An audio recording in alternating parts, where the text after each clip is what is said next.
Hello बच्चों, let's see the question. The question says state in each case whether A is a subset of B or A is not a subset of B. Set A में हमको given है X is such that X is an isosceles triangle in a plane और set B में हमको given है X is such that X is an equilateral triangle in the same plane. मतलब set ए के अंदर हमको गिवन है आइसोसेलेस ट्रायंगल और सेट बी के अंदर हमको गिवन है इक्विलेटरल ट्रायंगल।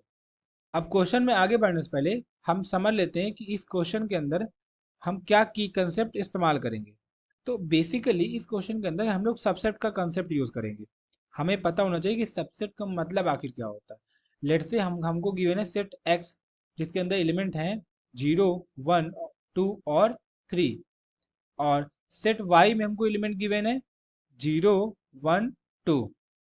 अब हमसे कहा गया कि बताओ सेट एक्स वाई का सबसेट है कि नहीं है। तो इसके लिए हम क्या करेंगे, हम चेक करेंगे कि क्या एक्स के सारे एलिमेंट वाई में हैं। तो देखा जाए तो एक्स के अंदर एक एलिमेंट है 3 जो कि वाई के अंदर नहीं है। इसका मतलब कह सकते हैं कि जो हमारा एक्स है वो सबसेट वाई का नहीं होगा, एज जो हमारा एलिमेंट 3 है ये doesn't belongs to set Y है। ये हो गया हमारा x is not a subset of y। अब अगर इसका हम उल्टा देखें क्या y x का सबसेट है, तो y की 3 एलिमेंट हैं 0, 1, 2 और तीनों के तीनों x में भी हैं।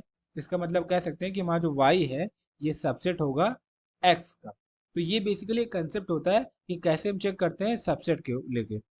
अब अगर हम देखें तो सेट ए के अंदर हमें क्या गिवन है, आइसोसेलेस ट्रायंगल, आइसोसेलेस ट्रायंगल और सेट बी के अंदर हमको गिवन है इक्विलेटरल ट्रायंगल। आइसोसेलेस ट्रायंगल के अंदर एक सेकेंड ये हो जाएगा हमारा इक्विलेटरल ट्रायंगल। अब हमको पता है कि आइसोसेलेस ट्रायंगल के अंदर 2 साइड बराबर होती हैं और इक्विलेटरल के अंदर 3 साइड बराबर होती हैं।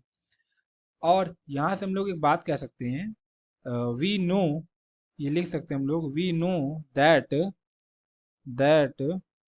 Isosceles isosceles triangle isosceles triangle, या कह सकते हैं we know that all isosceles triangles are not equilateral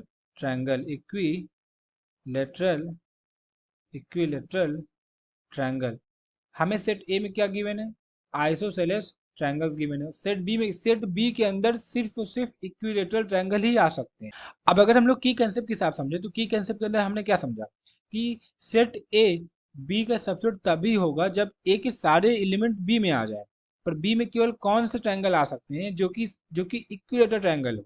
हमने यहाँ पे अभी स्टेटमेंट भी लिख दिया कि सारे आइसोसेलेस ट्रायंगल जो हैं वो उनको हम लोग इक्विलेटरल ट्रायंगल नहीं कह सकते। मतलब ए के अंदर जो आइसोसेलेस ट्रायंगल का सेट है उनमें कुछ ना कुछ ऐसे आ ही जाएंगे ट्रायंगल्स जो कि इक्विलेटरल ट्रायंगल नहीं होंगे। इसका मतलब ए के सारे एलिमेंट बी में आ ही नहीं सकते। तो यहाँ से हम लोग लिख सकते हैं देयरफॉर ए जो है हमारा ये बी का सबसेट नहीं होगा। ये क्यों नहीं होगा, क्योंकि हमने यहाँ पे ऊपर स्टेटमेंट लिख दिया है, we know that all isosceles triangles are not equilateral triangle. ये बेसिकली स्टेटमेंट है और हमने जो सबसेट की कैसे समझा, इन दोनों की मदद से हमने समझ लिया कि जो हमारा ए है वो बी का सबसेट नहीं होगा। So the final answer to the question is A is not a subset of B. I hope you understood everything very well. Thank you and all the best.